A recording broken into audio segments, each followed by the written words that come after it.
Good evening and welcome to On the Mind News. This is Duncan. And tonight we're going to be discussing in brief the election in Uzbekistan.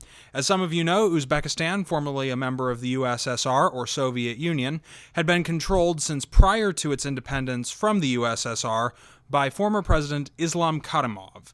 The ex-communist dictator had for many years kept a cagey set of foreign relations with both the West and, interestingly enough, Russia itself, formerly the state's sponsor.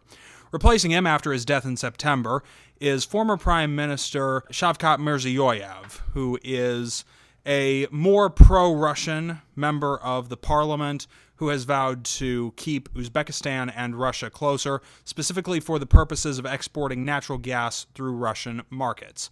Mr. Mirziyoyev took office after, or rather was elected during the past week and will take office soon, separating his rule from his prime ministership.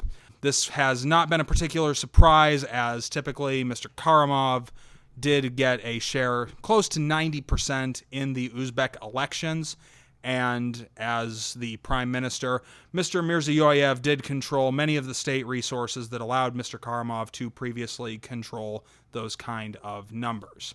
The future for Uzbekistan is looking very similar to the Karimov days, except in economics, where Mr. Mirziyoyev has pledged to release some of the economic controls that have been left over from the Soviet days of the country.